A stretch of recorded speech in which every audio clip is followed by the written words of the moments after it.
अस्सलाम वालेकुम dear students, कैसे हैं आप सब। उम्मीद करता हूं कि आप सब खैर आफियत से होंगे।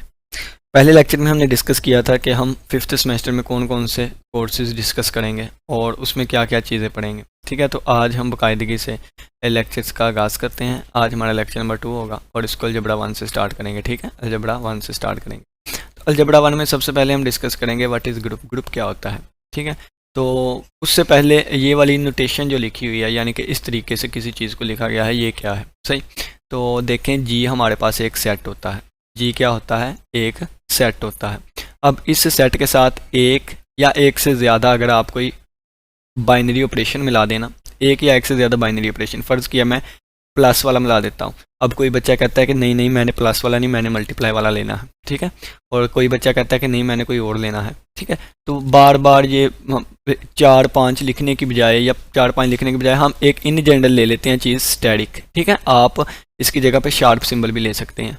ठीक है, आप इसकी जगह पे शार्प सिंबल भी ले सकते हैं। ठीक है ना, ये वाला भी ले सकते हैं। इसका मतलब है कि कोई भी बाइनरी ऑपरेशन हो जाएगा। ये जो मैंने शार्प, इस वाली चीज़ को हम कहते हैं अलजेब्राइक स्ट्रक्चर। क्या कहते हैं? Algebraic structure. अब ये एक बाइनरी ऑपरेशन, ये बाइनरी ऑपरेशन स्टैटिक यहाँ पे यूज़ हुआ है। प्लस भी हो सकता है, मल्टीप्लाई कोई भी, इन जनरल ये वाला लिखा है। इसी तरह ये एक अलग अलजेब्राइक स्ट्रक्चर है। इन दोनों को आपस में मिला भी सकते हैं, यानी कि दोनों को इकट्ठा अलजेब्राइक स्ट्रक्चर भी बना सकते हैं। ठीक है, ये होता है अलजेब्राइक स्ट्रक्चर। फिर हम इसको चेक करते हैं कि क्या ये अलजेब्राइक स्ट्रक्चर कोई ग्रुप है कि नहीं। ठीक है, तो यहाँ पे इस वाले की बात की गई है। ठीक है, यानी कि एक सेट जी वो अंडर स्टैटिक एक ग्रुप कहलाएगा। एक सेट जी अंडर स्टैटिक एक ग्रुप कहलाएगा अगर वो कुछ प्रॉपर्टीज़ को सेटिस्फाई करे। वो प्रॉपर्टीज़ कौन कौन सी होंगी? तो सबसे पहले हमारे पास आती है क्लेयर लॉ।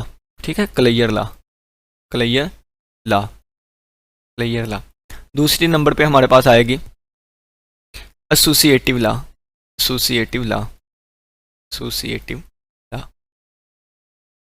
ठीक है, तीसरे नंबर पे हमारे पास आएगी एग्जिस्टेंस ऑफ आइडेंटिटी, आइडेंटिटी। और चौथे नंबर पे हमारे पास आता है इनवर्स।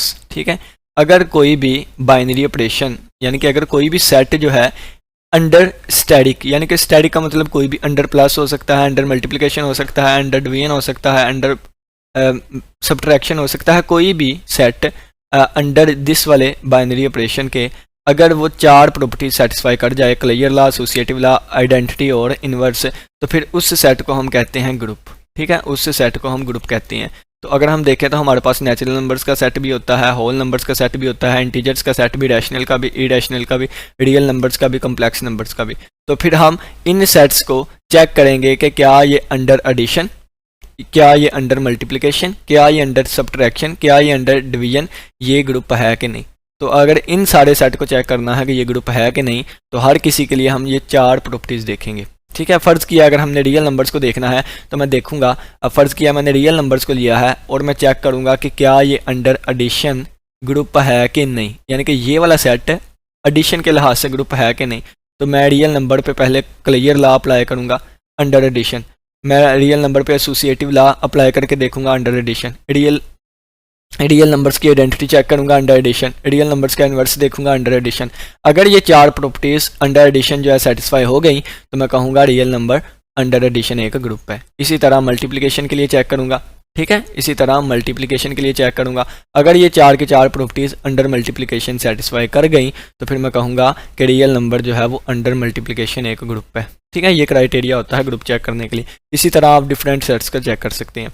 और अगर फ़र्ज़ किया है अंडर एडिशन और अंडर मल्टीप्लिकेशन दोनों तरफ हमारा ग्रुप बन गया, ठीक है, तो फिर इसको ये अलजेब्राइक स्ट्रक्चर को हम कहेंगे कि ये वाली चीज़ हमारे पास एक ग्रुप है। ठीक हो गया, तो इस तरह हम ये ग्रुप को लेके चलते हैं और हमारे लेक्चर सीरीज में आगे हम देखेंगे ZN क्या होता है, SN क्या होता है। ठीक है, अब यहाँ पे बात की गई है nth रूट ऑफ यूनिटी की। ठीक है ना, nth रूट ऑफ यूनिटी, 1 के nth रूट। एग्जाम्पल देता हूँ और देखें, अगर मैं लिखूँ x cube is equal to 1, x cube is equal to 1, तो x क्यूब इक्वल टू 1 को अगर हम सोल्व करें ना तो ये हमारे पास 1 इधर आ जाएगा, ये बनेगा x माइनस 1 और मल्टीप्लाई बाय एक्स स्क्वायर और प्लस x और प्लस 1, ये वाला हमारे पास फार्मूला बन जाता है। ठीक है, ये बचपन से आपने जहाँ तक मुझे याद है तो ये आप 10th चैप्टर में भी करके आए थे ये वाली चीज़। ठीक है, 10th चैप्टर नहीं 10th क्लास में करके आए थे, तो अब तक तो ये चीज़ आपको रटी होनी चाहिए। तो यहाँ से x की एक वैल्यू 1 निकलती है और एक -1 -2 स्क्वायर रूट ये वाली निकलती है, जिसको हम ओमेगा का नाम दे देते हैं -1, और एक प्लस स्क्वायर रूट -3/2 एक ये निकलती है, और एक निकलती है -1 माइनस स्क्वायर रूट -3/2, ये वाली दो वैल्यूज़ निकलती हैं। तो हम इनको नाम दे देते हैं, एक को 1 का, ये 1 ही, इसको ओमेगा का नाम दे देते हैं, और इसका अगर स्क्वायर लें तो ये वाली चीज़ बनती है, तो इसको ओमेगा स्क्वायर का नाम दे देते हैं। ठीक है, तो ये वाले हमारे पास 1 के रूट निकलते हैं। ठीक है, अगर आप इसको एक डायग्राम यानी कि एक यहाँ पे ड्रा करें तो ये हमारे पास एक सिमेट्री बनती है। सिमेट्री क्या, यानी कि मैं यहाँ पे आपको समझाता हूँ। ये देखें, ये आप इस तरह अगर बनाएं ना, तो यहाँ पे अब कलर चेंज करना पड़ेगा ताकि आपको अच्छे से समझ आ सके। देखें, तो x = 1 x = 1 ये होगा। ठीक है, अब ये 3 रूट है ना, 3, तो टोटल अगर मैं यहाँ से लेके यहाँ तक देखूँ तो 360 बनता है। तो 360 को अगर हम 3 पे डिवाइड करें, कितने पे, 3 पे, 3 एक बार 3, 3 दो बार 6, 120। तो यहाँ से 120 एंगल कहाँ तक बनेगा, तो यहाँ से 120 एंगल यहाँ तक बनेगा, यानी कि यहाँ तक जाके 120 एंगल बनेगा हमारे पास। ठीक है, यहाँ से लेके यहाँ तक 120। अब आगे वाला 120 कहाँ आएगा, तो आगे वाला 120 240, यानी कि आगे वाला 120 यहाँ पे कहीं पे बनेगा। ठीक है ना, यहाँ पे कहीं बनेगा आगे वाला 120, तो ये यहाँ तक, और आगे वाला 120 दोबारा यहाँ पे आ जाएगा, यहाँ पे आ जाएगा। तो ये हमारे पास क्यूब रूट ऑफ यूनिटी आ गया, यानी कि एक ये वाला पॉइंट, एक ये वाला, और एक ये वाला, और ये 1 होगा, और ये ओमेगा होगा, और ये ओमेगा स्क्वायर होगा। और अगर आप इन तीनों को मिलाएं ना, तो हमारे पास एक पॉलीगॉन बनेगी, और रेगुलर पॉलीगॉन बनेगी। रेगुलर पॉलीगॉन का मतलब है कि तीनों साइड्स आपस में इक्वल होंगे। ठीक है, इसी तरह अगर ये देखिए, अगर मैं मिटाऊं तो ये नीचे 72 लिखा हुआ है ना, तो इन्होंने 5 वाली बनाई है, यानी कि क्यूब रूट ऑफ, यानी क्यूब रूट नहीं, 5th root of unity. 5th root वाला एक बना लेते हैं, तो यहाँ पे हम 5th रूट वाला एक बना लेते हैं। तो यहाँ पे हम 5th रूट वाला बनाते हैं, यहाँ पे नीचे बाद में रेज कर देंगे। 5th रूट वाला देखे बनाने लगे। अगर मैं कहूँ कि x की पावर 5 से 6 वाला बना लेते हैं ताकि आसानी हो कैलकुलेशन भी हमारी। 6 रूट वाला बना लेंगे तो ये x की पावर 6 - 1 = 0 आ जाएगा। तो इसके जो भी 6 रूट्स निकलेंगे ना, देखें इस पे फार्मूला अप्लाई हो जाएगा, यानी कि 2 की पावर 3 - 1 की पावर 3 ये वाला फार्मूला लगा लें, या 2 की पावर 3 की पावर 2, या ये वाला लगा लें, आपकी मर्जी, जो सा मर्जी। तो जो हमारे पास आंसर आएंगे ना, अगर हम उनको लिखें, उनको अगर हम बनाएं तो कैसे यहाँ पे बनाएंगे, तो टोटल 360 डिग्री होती है, टोटल 360। जब 360 टोटल डिग्री को हम 6 से डिवाइड करेंगे, क्योंकि 6th रूट की बात कर रहे हैं, 6 से डिवाइड किया, 6 बार 36, 60 का डिफरेंस आएगा। कितना, 60 का डिफरेंस। तो यहाँ पे देखें 0 डिग्री है, यहाँ पे आ जाएगा 0, जो भी रूट आएगा पहला, ठीक है, वो एक यहाँ पे आएगा, और एक 60 का फ़र्क, तो यहाँ पे 60 आ जाएगा। 6 एक बार 6, 6 2 बार 12, 120 यहाँ पे आ जाएगा। 6 3 बार 18 यहाँ पे आ जाएगा। 6 4 बार 24 यहाँ पे आ जाएगा। 6 5 बार 30, और 6 6 बार 36 दोबारा यहाँ पे आ जाएगा। तो देखें ये हमारे पास 6 रूट्स आ जाएंगे, और हम डायरेक्टली रूट्स फाइंड कर सकते हैं। और ये एक सर्कल पे आएंगे जब हम इसे, यानी कि ये एक सर्कल हो जाएगा, यानी कि ये 1 रेडियस का सर्कल होगा, यूनिट सर्कल होगा। ठीक है, तो यूनिट सर्कल भी मैं यहाँ पर ड्रा कर लेता हूँ। तो ये हमारे पास एक यूनिट सर्कल था जिसके ऊपर ये पॉइंट आ रहे हैं। ठीक है, और जब इन पॉइंट्स को आपस में मैं मिलाऊंगा तो देखें, जब इन पॉइंट्स को आपस में मिलाया जाएगा तो ये इसके साथ मिल गया, ये पॉइंट इसके साथ मिल गया, तो इसके साथ पॉइंट मिल गया, ये इसके साथ पॉइंट मिल गया, ये इसके साथ, तो ये इसके पास। तो ये हमारे पास रेगुलर पॉलीगॉन आई है। ठीक है, 1 2 3 4 5 6 साइडों वाली रेगुलर पॉलीगॉन आई है। इसी तरह आप nth के लिए कर सकते हैं, तो ये देखें। ठीक है, इसी तरह आप 360 के लिए करेंगे तो वो 360 साइड्स वाली पॉलीगॉन आएगी हर एक डिग्री पे। ठीक है, हर एक डिग्री, यानी कि 1 डिग्री यहाँ पे एक साइड, दूसरी डिग्री दूसरी साइड। तो इस तरह आप किसी भी, यानी कि क्यूब रूट्स ऑफ यूनिटी को यहाँ पे दिखा सकते हैं। ये हमारे पास हमेशा रेगुलर पॉलीगॉन आया करेगी इन पॉइंट से मिलके। ठीक हो गया, तो ये हमारे पास अलजबरा 1 का यही कोर्स था। अब हम नीचे चलते हैं अपना सेकंड, और इसके लिए जो बुक सजेस्ट की गई है वो है विजय खन्ना की। ठीक है ना, विजय खन्ना। तो स्पेलिंग लिख देता हूँ, विजय विजय विजय डबल जे आएगा शायद, विजय के खन्ना, विजय खन्ना की बुक क्या है ये वाली, KHANNA, विजय खन्ना की बुक है। ठीक है, तो ये हमारा एक कोर्स जो है उसका यहाँ पे कंप्लीट, आज का इतना ही।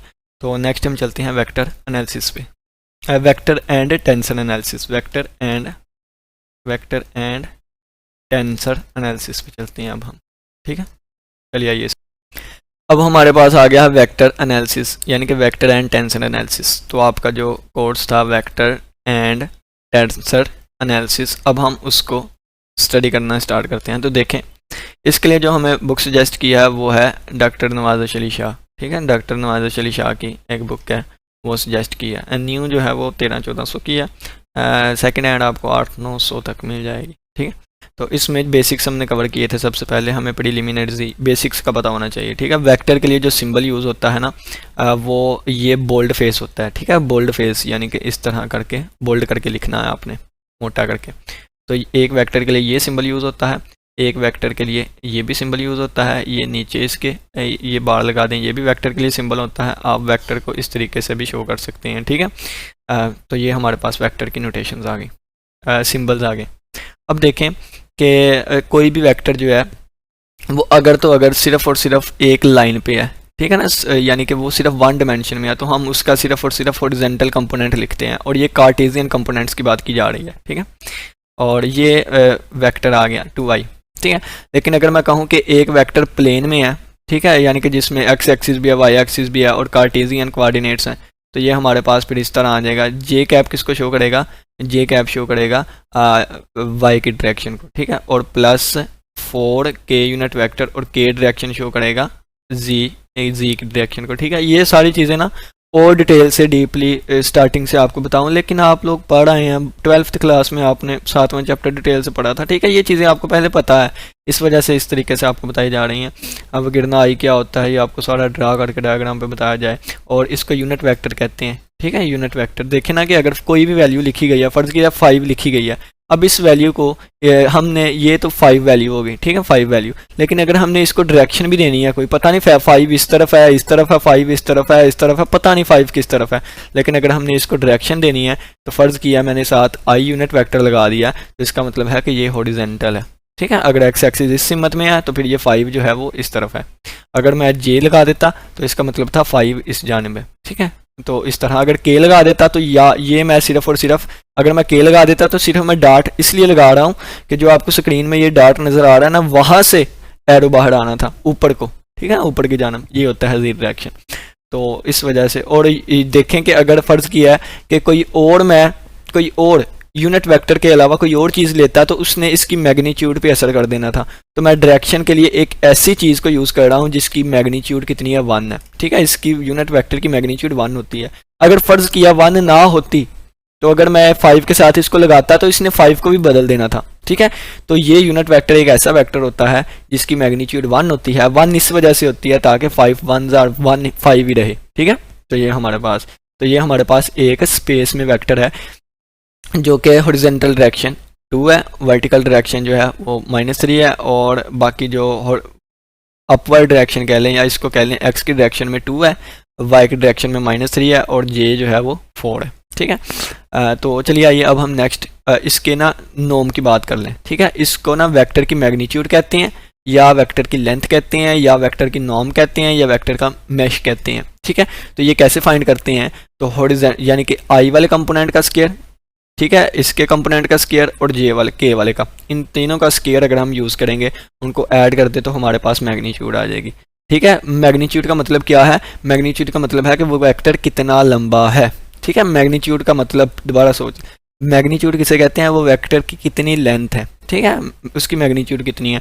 तो ये 2 का स्क्वायर प्लस ब्रैकेट में -3 का स्क्वायर प्लस 4 का स्क्वायर, तो आंसर आएगा 29 और उसका स्क्वायर रूट। अब ये कभी भी नेगेटिव नहीं हो सकती क्योंकि स्क्वायर पॉजिटिव कर देगा। लेंथ कभी भी नेगेटिव नहीं होती, लेकिन आप कहेंगे कि यहाँ -3 लिखा है तो माइनस जो है वो डायरेक्शन को शो कर रहा है। अगर y इस तरफ है तो -y यानी कि इस तरफ होगा। अगर 3 इस तरफ है, 3j अगर इस तरफ है तो -3j इस तरफ होगा, ठीक है। अगर लंबाई देखें तो दोनों की 3 है, माइनस साइन जो है वो डायरेक्शन को शो करता है। तो यहाँ पे सिर्फ और सिर्फ लेंथ की बात की जा रही है, मैग्नीट्यूड की बात की जा रही है, तो ये कभी भी नेगेटिव नहीं हो सकता, ठीक है। नेक्स्ट हम चलते हैं तो क्रॉस डॉट प्रोडक्ट पे। किस पे? डॉट प्रोडक्ट के। तो देखें कि यहाँ पे डॉट प्रोडक्ट तो हम नेक्स्ट लेक्चर में डिस्कस करेंगे, लेकिन यहाँ पे सिर्फ और सिर्फ आपको ये बताया जाएगा कि मैग्नीट्यूड को कैसे लिखते हैं, ठीक है। मैग्नीट्यूड के लिए ये भी हम यूज़ करते हैं, यानी कि देखें यहाँ पे अब न्यू कलर से देखते हैं। मैग्नीट्यूड के लिए आप ये भी यूज़ कर सकते हैं वी वेक्टर। मैग्नीट्यूड के इसकी मैग्नीट्यूड देखें, इसकी मैग्नीट्यूड आप इसको ऐसे भी लिख सकते हैं वी वेक्टर की नाम, ठीक है। और आप इसको सिंपल ऐसे भी लिख सकते हैं, इसको बोल्ड नहीं करना, बोल्ड करेंगे तो वो एक वेक्टर बन जाएगा, ठीक हो गया। और चलिए आइए नेक्स्ट हम देखते हैं। तो ये हमारे पास आ गया। अगर हमारे पास डॉट प्रोडक्ट लें, वेक्टर्स को आपस में मल्टीप्लाई करें डॉट प्रोडक्ट के जरिए, तो ये आ जाएगा ए वेक्टर डॉट बी वेक्टर। तो ए की मैग्नीट्यूड, बी की मैग्नीट्यूड कोज ऑफ थीटा, ठीक है। आप चाहें तो ये देखें जिस तरह कहा है कि वी की मैग्नीट्यूड को, अब ये देखें इसके ऊपर भी वेक्टर सिंबल आने थे, ठीक है ना, इसके ऊपर भी वेक्टर सिंबल आएंगे, सही है। तो ए वाले वेक्टर की मैग्नीट्यूड, बी वाले वेक्टर की मैग्नीट्यूड और कोज ऑफ थीटा। अब जब ऊपर से एरो खत्म करेंगे तो सिंपल ए लिख देंगे, ठीक है, क्योंकि मैंने बताया है कि इस वाली चीज़ को हम इस वाली चीज़ से भी लिख सकते हैं, ठीक है ना। तो ये हमारे पास आ गया ए और इसकी जगह पे बी आ गया और कोज ऑफ थीटा आ गया। अब यूनिट वेक्टर की बात करें तो यूनिट वेक्टर नाम से ज़ाहिर है यूनिट, यानी कि एक, सही है। तो यूनिट वेक्टर ऐसा वेक्टर जिसकी मैग्नीट्यूड कितनी होती है, 1 होती है। अब यूनिट वेक्टर किसके इक्वल होता है, यूनिट वेक्टर इक्वल होता है वेक्टर ओवर वेक्टर की मैग्नीट्यूड, ठीक है। वेक्टर ओवर वेक्टर की मैग्नीट्यूड आप करें तो ये वाला वेक्टर आ जाएगा, ठीक है, ये वाला वेक्टर आ जाएगा। देखें आपको ना ये देसी तरीके सिंपल बताता हूँ। देखें ये एक वेक्टर है, ये एक वेक्टर है, ठीक है ना। अब इस वेक्टर को अगर मैं इसकी इस मैग्नीट्यूड से डिवाइड कर दूंगा तो बाकी क्या बचेगा मेरे पास, बाकी सिर्फ और सिर्फ ये एक एरो बचेगा, और इस एरो वाले को तो हम यूनिट वेक्टर कहते हैं, ठीक है। यानी कि वेक्टर लें और उसकी मैग्नीट्यूड से डिवाइड कर दें, बाकी सिर्फ और सिर्फ हमारे पास डायरेक्शन बचेगी, तो ये हमारे पास वेक्टर होता है। और अगर इसकी अगर हम कहें इसकी मैग्नीट्यूड कितनी है तो इसकी मैग्नीट्यूड 1 हुआ करेगी, ठीक है। तो ये हमारे पास यूनिट वेक्टर होता है वेक्टर ओवर वेक्टर की मैग्नीट्यूड। अब देखें तो अगर इसी से हम मज़ीद रिजल्ट बनाना चाहें, इसी से मज़ीद रिजल्ट बनाना चाहें तो ये चीज़ उठा के उधर ले जाएं, ठीक है, ये चीज़ उठा के उधर ले जाएं तो ये वी वेक्टर बन जाएगा, यानी कि ये वाली वी वेक्टर बन जाएगा वी वेक्टर की मैग्नीट्यूड जो उस तरफ गया है, ठीक है, वी वेक्टर की मैग्नीट्यूड और multiply by unit vector. Unit vector आप ये भी सिर्फ और सिर्फ इसको डायरेक्शन भी कह सकते हैं, क्योंकि यूनिट वेक्टर हमने लगाया ही इसलिए था डायरेक्शन के लिए। तो ये हमारे पास वी वेक्टर लिख दिया गया उसकी मैग्नीट्यूड और उसकी डायरेक्शन में, ठीक है। अब अगर देखें कि ये अब इस यूनिट वेक्टर को मैं उठा के उस तरफ जाके डिवाइड कर दूं तो ये हमारे पास बन जाएगा वी वेक्टर और divided by V unit vector और इज इक्वल टू मैग्नीट्यूड। अब देखें वी वेक्टर की मैग्नीट्यूड किसके इक्वल आ गई, वेक्टर ओवर यूनिट वेक्टर। तो ये कभी भी पॉसिबल नहीं है, हम वेक्टर्स को डिवाइड नहीं कर सकते। जिस तरह मैट्रिक्सेस को डिवाइड नहीं कर सकते, उनका इन्वर्स होता है, इसी तरह यहाँ वेक्टर्स में आएगा, ठीक है। वेक्टर्स को डिवाइड नहीं कर सकते, ठीक है। तो ये यहाँ पे लिखा हुआ है नॉट पॉसिबल, ठीक है। अब यूनिट वेक्टर अगर हमने निकालना है तो यूनिट वेक्टर कैसे निकालेंगे, मैंने बताया वेक्टर ओवर वेक्टर की मैग्नीट्यूड। तो अगर ये ऊपर जो हमने वेक्टर लेके चले थे, अगर ये हमारे पास वेक्टर है और ये हमारे पास वेक्टर की मैग्नीट्यूड आई है, तो इस वेक्टर को इसकी मैग्नीट्यूड से डिवाइड कर दें तो ये देखें ये हमारे पास यूनिट वेक्टर किसके इक्वल आएगा, वेक्टर ओवर वेक्टर की मैग्नीट्यूड। तो एट द एंड जो लास्ट में हमारे पास आंसर आया इसको हम क्या करेंगे, यूनिट वेक्टर कहेंगे, इसको हम क्या कहेंगे, यूनिट वेक्टर कहेंगे। चलिए आइए नेक्स्ट देखें डायरेक्शन को साइंस। डायरेक्शन को साइंस क्या होते हैं, डायरेक्शन को साइंस। अब कोई भी वेक्टर जो हम लेके चले थे 2i, ठीक है, और -3j और +4k, इसको लेके चले थे, ये हमारे पास क्या था, ये हमारे पास वेक्टर था। लेकिन अगर हम यूनिट वेक्टर की बात करें तो वेक्टर ओवर उसकी मैग्नीट्यूड हमने की थी, तो ये हमारे पास यूनिट वेक्टर आ गया था -3/29 और इसके ऊपर j और +4/√29 और इसके ऊपर और ये k यूनिट वेक्टर। अब ये जो होंगे ना i j k के साथ कंपोनेंट, ठीक है, यूनिट वेक्टर के जो कंपोनेंट होंगे ये वाला, ठीक है, ये वाला और ये वाला, इन 3 कंपोनेंट्स को हम कहते हैं इनको हम कहते हैं कंपोनेंट्स ऑफ यूनिट वेक्टर, ठीक है। इनको क्या कहते हैं, कंपोनेंट्स ऑफ यूनिट वेक्टर। ये हमारे पास डायरेक्शन को साइंस होते हैं। देखें ये 2/29 लिख दिया, ठीक है, -3/29 लिख दिया और 1/4/20। अब इसके गिर्द ब्रैकेटें नहीं लगानी है, ठीक है, क्यों नहीं लगानी है मैं आपको बताता हूँ, ठीक है। बस आप ये इसके गिर्द ब्रैकेटें नहीं लगानी हमने, ठीक है।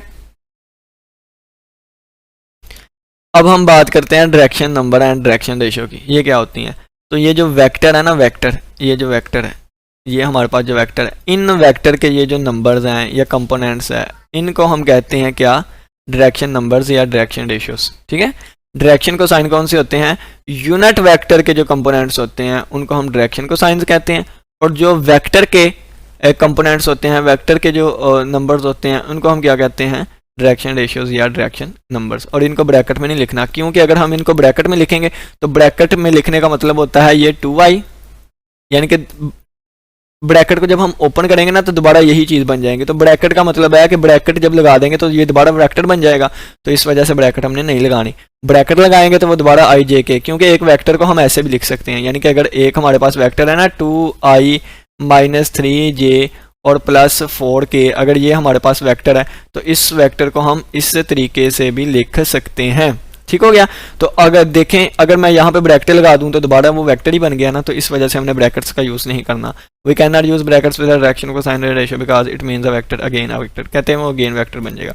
इसके आगे हमारे इस्लामियात, ट्रांसलेशन ऑफ होली कुरान 3, तो अखलाक, अखलाक हसना, और ये खलक लिखा हुआ है, इसका माने होता है पैदा करना, और ये खुलक लिखा हुआ है, और किसी काम को करके उसकी आदत हो जाना या पुख्तगी पैदा हो जाए उस काम में, उसको कहते हैं खुलक। ठीक है, खुल्क। उम्मीद करता हूँ कि आपको वेक्टर एंड टेंसर एनालिसिस की समझ आई होगी। अब हम नेक्स्ट चलते हैं डिफरेंशियल ज्योमेट्री पे। डिफरेंशियल ज्योमेट्री जो है ना वो यहाँ पे ठीक लिखा हुआ है, लेकिन मैं आपको ना थोड़ा सा यानी कि समरी टाइप चीज़ें बताना चाहता हूँ, तो उसके लिए हम दूसरी PDF पे जाते हैं। ये देखें, तो ये हमारे पास आ गया।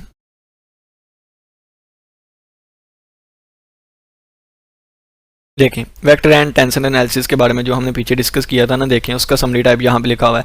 ये वेक्टर है, वेक्टर को इस तरह भी कर सकते हैं, इस तरह भी, इस तरह भी, बोल्ड से ऊपर नीचे। ठीक है, और ये डायरेक्शन नंबर या डायरेक्शन रेशियोज होते हैं, क्योंकि ब्रैकेट यहाँ पे यूज़ नहीं की। मैग्नीट्यूड, लेंथ, नाम, मैश, उसको नाम दिया गया है, ये होती है x के इक्वल, ये डॉट प्रोडक्ट लिखी हुई है। ठीक है, और इसके अलावा ये लिखा हुआ है, ये चीज़ भी ठीक है, ये भी ठीक है, लेकिन ये नहीं, क्योंकि वेक्टर ओवर वेक्टर आ गया। ठीक है, ये यूनिट वेक्टर लिखा हुआ है, डायरेक्शन को साइन के बारे में लिखा हुआ है। अब ये देखिए, आप कहेंगे ये तो ब्रैकेट्स लगा दी हैं, तो ये ब्रैकेट्स की जगह ये ब्रैकेट लगाई हैं। ठीक है, अंदर वाली चीज़ के इक्वल है, components of unit vector, components of unit vector ये है। ठीक है, ये आपने ब्रैकेट नहीं लगानी, मैं तो कहता हूँ यहाँ से रेज कर दें इसको, ये वाली नहीं लगी हुई। ठीक है, तो ये हमारे पास डायरेक्शन को साइंस हो गए।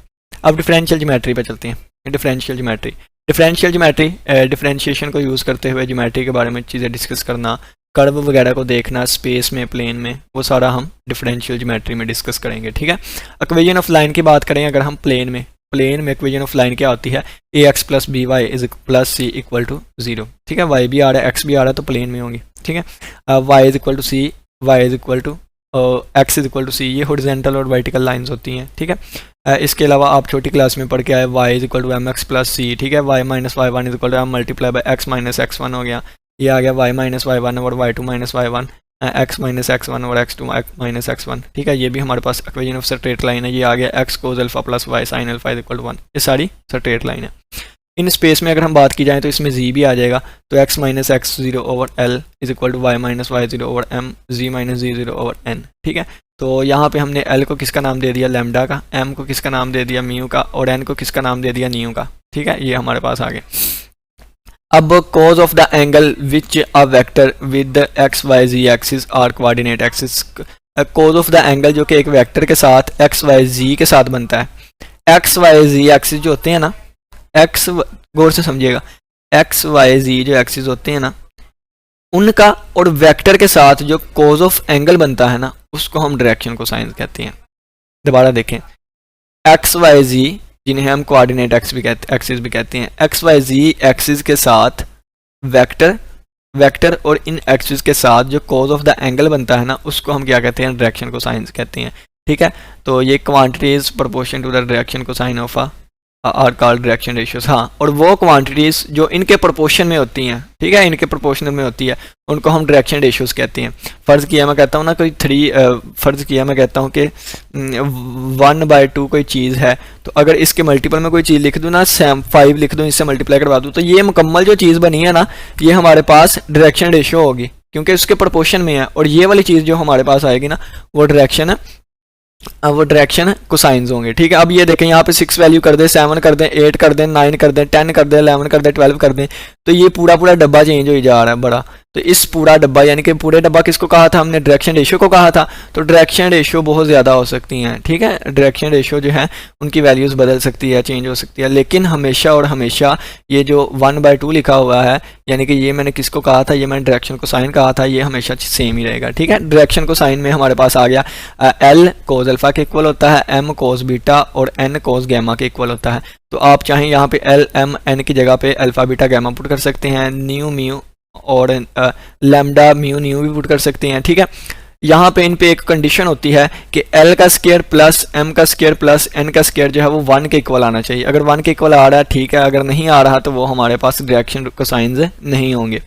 आगे हम चलते हैं, देखिए एग्जाम्पल से आपको समझ आएगी। ये हमने इक्वेशन ऑफ लाइन लिख ली इन स्पेस, ठीक है। अगर इनमें देखें 3 2 -5 आ रहा है, ठीक है, 3 2 -5 आ रहा है। अब इनका अगर मैं स्क्वायर लेके ऐड करूँ, 3 का स्क्वायर और प्लस 2 का स्क्वायर और प्लस -5 का स्क्वायर, अगर इन तीनों का स्क्वायर लेके इनको ऐड करूँ तो ये आ जाएगा 9 + 4 और प्लस 25। तो अगर आप देखें कि ये 1 के इक्वल नहीं आता तो इसका मतलब ये डायरेक्शन को साइंस नहीं है। ये क्या है फिर, ये डायरेक्शन रेशियोज होंगी, ठीक है। ये डायरेक्शन को साइंस नहीं है, ये क्या है, डायरेक्शन रेशियोज है। तो अगर मैंने डायरेक्शन को साइन फाइंड करने हैं तो डायरेक्शन को साइन कैसे फाइंड करते हैं, जो भी मैग्नीट्यूड आएगी ना, इसकी जो भी मैग्नीट्यूड आएगी, कितनी आती है 25 और 9 34 34 और 4 38 का स्क्वायर रूट, ये मैग्नीट्यूड आ जाएगी, ठीक है। तो डायरेक्शन रेशियोज को मैग्नीट्यूड से डिवाइड कर दें तो ये हमारे पास डायरेक्शन को साइंस आ जाएंगे, ठीक है। ये देखें, ये हमारे पास डायरेक्शन रेशियोज थी। क्यों रेशियोज थी, क्योंकि इनका स्क्वायर करके ऐड करें तो वो 1 के इक्वल नहीं आता, ठीक है। अगर आ जाता तो ये डायरेक्शन को साइंस हो जाते, नहीं आता तो इसका मतलब क्या है कि 3 2 -5 जो है ये हमारे पास डायरेक्शन रेशियोज हैं, ये डायरेक्शन को साइंस नहीं है क्योंकि इनका सम जो है वो इक्वल 1 के नहीं आ रहा, इनके स्क्वायर का सम। अब देखें कि अगर हमने डायरेक्शन को साइंस फाइंड करने हैं तो ये 3 over magnitude, 2 over magnitude, -5 over magnitude, तो ये देखें ये 3 चीज़ें आ गई हमारे पास। अब इनका स्क्वायर करके सम करें तो 1 के इक्वल ही आएगा, ठीक है। तो ये हमारे पास डायरेक्शन को साइंस आ गए, ये कोस अल्फा है, ये कोस बीटा और ये कोस गैमा है। अब हमारे पास आएगी पैरामीट्रिक इक्वेशन, ठीक है। पैरामीट्रिक इक्वेशन नाम से ज़ाहिर है कोई एक न्यू पैरामीटर आ जाएगा जिस पे एक्स वाई जी जो है वो डिपेंड करने लग पड़ेंगे, ठीक है। तो आ जाएं जी पैरामीट्रिक इक्वेशन पढ़ते हैं। तो ये जो हम इक्वेशन ऊपर पढ़ के आए थे, कौन सी, ये वाली, ठीक है ना, ये वाली जो इक्वेशन हमने पढ़ी थी, इसमें सिर्फ और सिर्फ क्या होगा, इसको एक न्यू पैरामीटर के इक्वल रख देंगे, टी के इक्वल, ठीक है। तो ये आ जाएगा x - x0/L = y - y0/m और z - z0/n। तो ये हमारे पास टी के इक्वल आ गया। अब ये लैदा टी के इक्वल, ये लैदा टी के इक्वल, ये लैदा टी के इक्वल रख दें, तो रख दिया हमने, ठीक है। यहाँ से x किसके इक्वल आ जाएगा, ये l उधर जाकर मल्टीप्लाई हुआ LT और ये x उधर जाकर प्लस हुआ तो x आ गया x0 + LT। इस तरह यहाँ से y = ये MT और प्लस y0, तो आप इसे लिखेंगे y = y0 + MT। इसी तरह यहाँ से z = z0, पहले ये इससे मल्टीप्लाई होगा फिर ये उधर जाकर प्लस होगा, तो ये आ जाएगा z0 + NT। ये हमारे पास 3 इक्वेशंस आ गई पैरामीट्रिक इक्वेशन, ठीक है। ये हमारे पास 3 इक्वेशंस आ गई x, y और z की, जिसमें तीनों एक पैरामीटर t पे डिपेंड कर रहे हैं, ठीक हो गया। अब यहाँ से देखें, अब हमें पता है कि एक जो पोजीशन वेक्टर होता है r जो होता है वो xi + yj + zk होता है। x y z की जो वैल्यूज निकल के आई हैं, ये x, ये y और ये z की यहाँ पे पुट कर दें तो ये आ जाएगा x0 + LTI, ठीक है, y0 + MT और j यूनिट कैप और z0 + NT k unit cap, ठीक है। अब इसको लैदा इससे मल्टीप्लाई, इसको लैदा इससे मल्टीप्लाई, इसको लैदा इससे मल्टीप्लाई, इसको लैदा इससे मल्टीप्लाई, इसको लैदा इससे मल्टीप्लाई, इसको लैदा इससे मल्टीप्लाई। जब मल्टीप्लाई करेंगे तो x0 वाली y0 z0 वाली इकट्ठी कर लेंगे, बाकी इकट्ठियाँ, तो ये हमारे पास आ जाएगी x0 i unit cap plus y0 j unit cap plus z0 k unit cap और ये बाकी LT है तो t सभी से कॉमन ले लेंगे तो ये आ जाएगा L i unit cap, M j unit cap, N k unit cap और t हमने कॉमन ले लिया, ठीक है।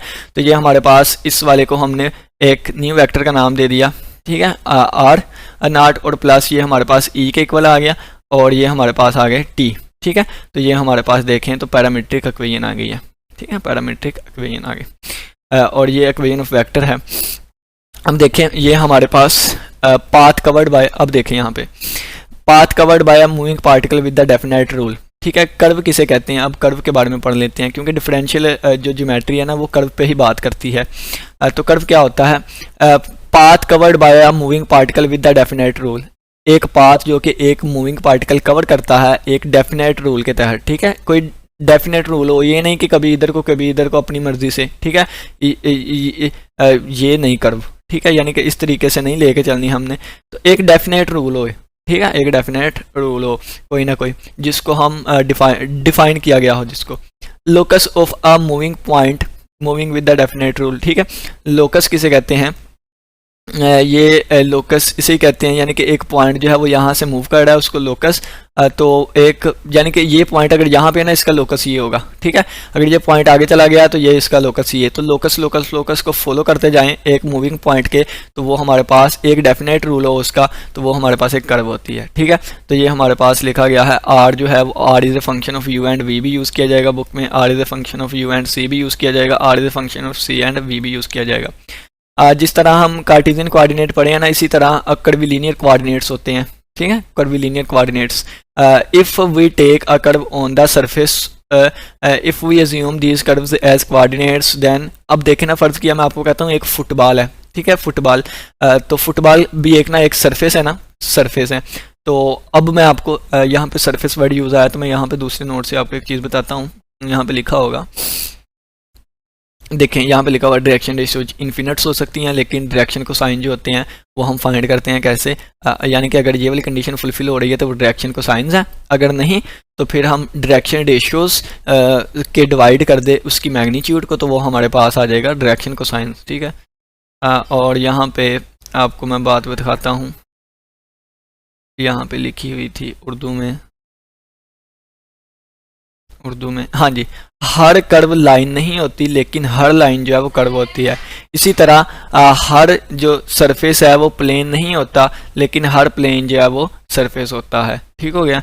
तो इस बात को भी समझ लिया आपने। जिस तरह देखे ना, इन जनरल में कर्व यूज़ किया जा रहा है वर्ड, ठीक है, कर्व कोई भी हो सकती है, लेकिन हर कर्व जो है वो लाइन नहीं होती लेकिन हर लाइन जो है वो एक कर्व होती है, ठीक है। तो हर कर्व, हाँ जी। और इसी तरह सरफेस की बात करें तो हर सरफेस जो है वो प्लेन वगैरह नहीं होता, प्लेन कह लें, लेकिन हर प्लेन जो है वो सरफेस होता है, ठीक है। तो अगर हम ये फुटबॉल ले लें, फुटबॉल के ऊपर दो कर्व्स हम ड्रा कर लें, या हमने कोई भी कर्व ड्रा की है, अगर उन कर्व को एज ए कोऑर्डिनेट हम लेके चलें, कोऑर्डिनेट किसे कहते हैं, कोऑर्डिनेट एक्सिस उन्हें कहते हैं कि जिनसे हम बाकी चीज़ें देखेंगे, ठीक है। तो कोऑर्डिनेट लेके चलें, देन दिस कोऑर्डिनेट सिस्टम को हम क्या कहेंगे, कर्वीलिनियर कोऑर्डिनेट्स कहेंगे, ठीक हो गया। तो इक्वेशन ऑफ लाइन हमने देख ली, अब इक्वेशन ऑफ प्लेन देखेंगे तो ax plus B Y plus C ji plus D. Equation of line हम देख के आए थे ax plus B Y plus C equal to 0, ठीक है ना, ये इक्वेशन ऑफ लाइन थी, ये equation of line in plane थी, ठीक है। तो अब ये हमारे पास आ गई है इक्वेशन ऑफ प्लेन, क्या होगी, ax plus B Y plus C ji plus d equal to 0।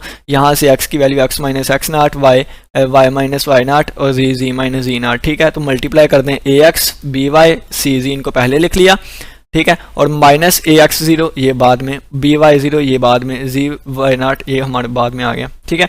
तो अगर हम देखें तो ये दोबारा किसके इक्वल आ जाएगा, ये दोबारा d के इक्वल आ जाएगा ना, यानी कि ये दोबारा d के इक्वल, तो d के इक्वल। तो अगर हम यही बड़ी abc लिख दें ax प्लस, क्योंकि कांस्टेंट है, छोटी abc यूज़ करें या बड़ी, ठीक है, cg और प्लस d, तो दोबारा देखेंगे ये हमारे पास क्या बन गए, इक्वेशन ऑफ प्लेन बन गई, ठीक है, इक्वेशन ऑफ प्लेन बन गए।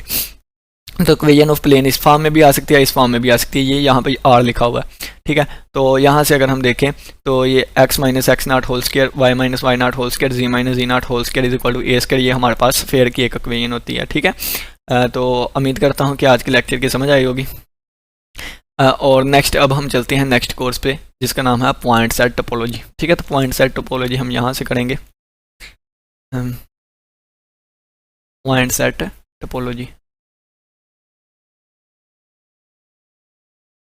ये लें जी। अब हम न्यू कोर्स पे चलते हैं जिसका नाम है पॉइंट सेट टोपोलॉजी, ठीक है। तो पॉइंट सेट टोपोलॉजी है तो सबसे पहले हमें सेट के बारे में अंडरस्टैंडिंग होनी चाहिए। तो अगर आप इसकी आउटलाइन में भी देखें तो पहले लिखा होगा सेट, फिर उसके बाद रिलेशन फंक्शंस के बारे में पता होना चाहिए, ठीक है। अब फिर हम टोपोलॉजी पे जाएंगे।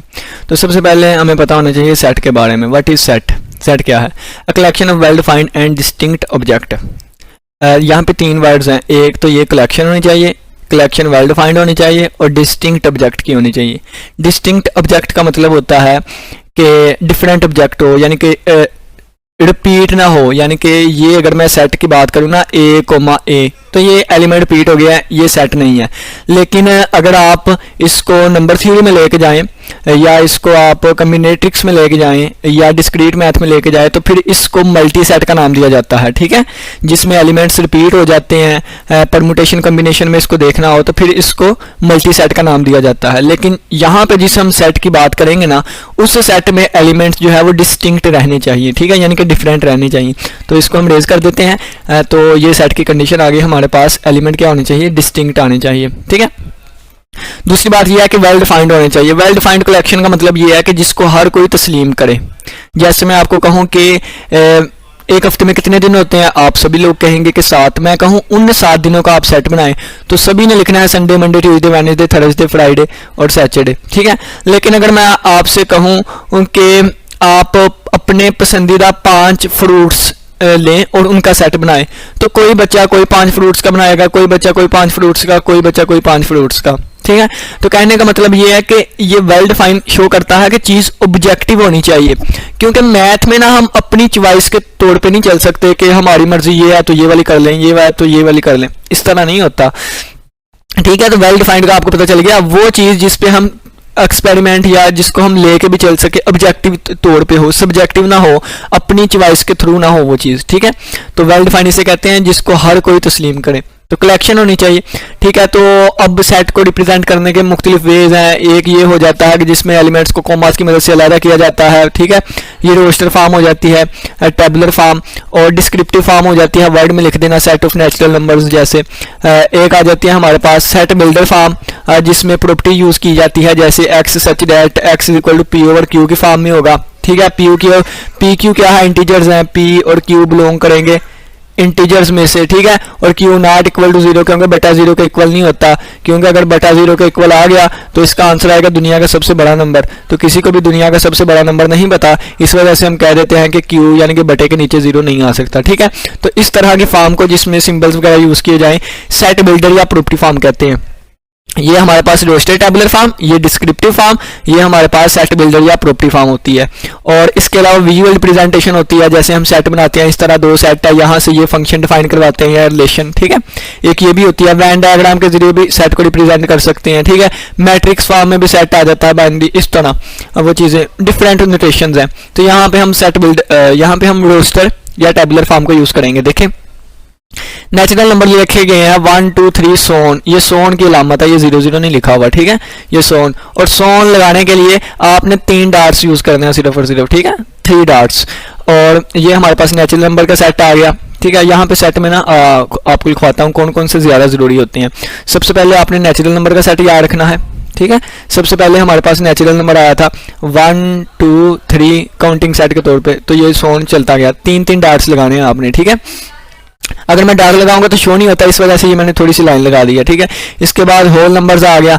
होल नंबर क्यों आया, इसमें हमारे पास 0 नहीं था, लेकिन हमारे पास कुछ ऐसी इक्वेशंस भी होती थी कि जिनका सोल्यूशन आता था लेकिन वो इसमें नहीं था। जैसे मैं आपको बताऊं कि जैसे आपको मैं सोल्यूशन बताऊं, x + 2 इज इक्वल टू 2, ठीक है। तो x की कौन सी कीमत पुट करूंगा कि लेफ्ट राइट के इक्वल आए, तो x की वैल्यू 0 पुट करूंगा तो आएगी ना, तो 0 इस सेट में नहीं था, तो इस फिर हमारे पास 0 भी आ गया, तो इस सेट में इंक्लूड कर दिया, तो इसको कह दिया मुकम्मल अदाद का सेट, मुकम्मल अदाद का सेट, ठीक है।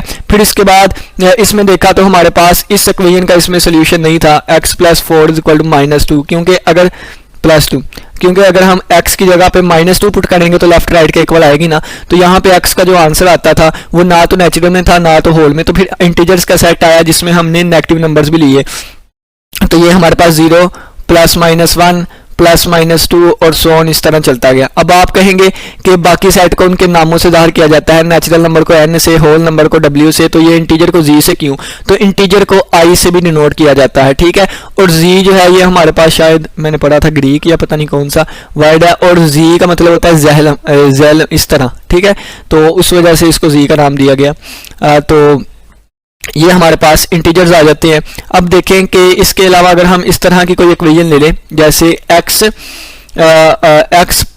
1/2 इज इक्वल टू 1, ठीक है, x plus 1/2 is equal to 1। तो अगर यहाँ पे मैं 1/2 पुट करूँ x की जगह पे, फिर ही लेफ्ट राइट के इक्वल आएगी। तो ऐसे नंबर्स इंटीजर में नहीं थे, फिर उनकी कमी को पूरा करने के लिए हमारे पास रैशनल्स नंबर आ गए।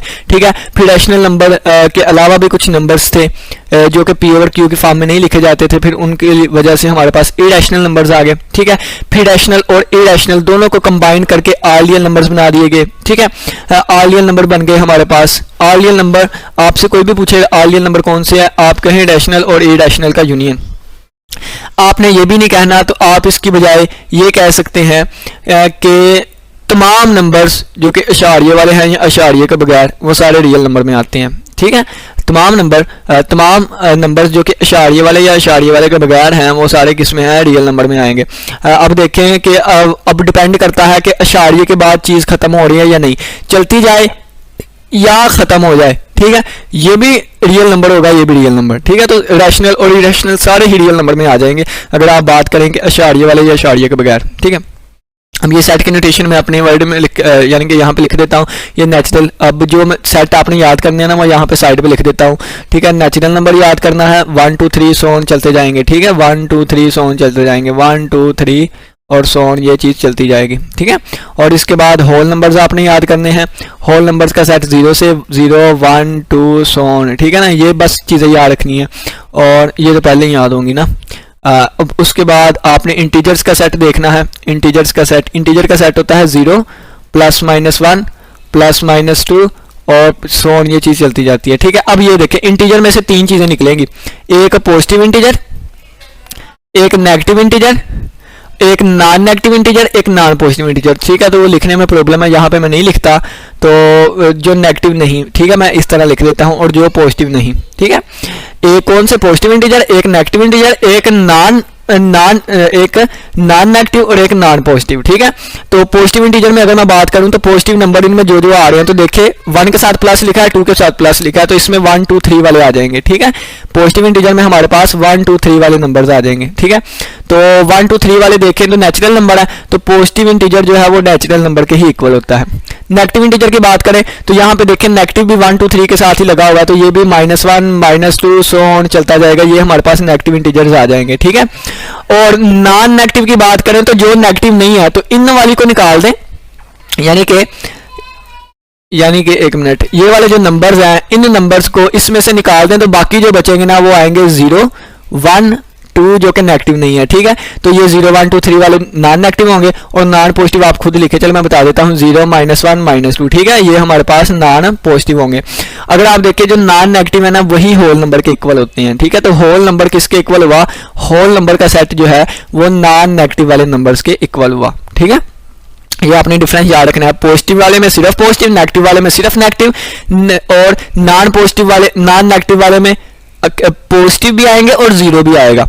ठीक है, और नॉन पॉजिटिव वाले में नेगेटिव भी आएंगे और 0 भी आएगा।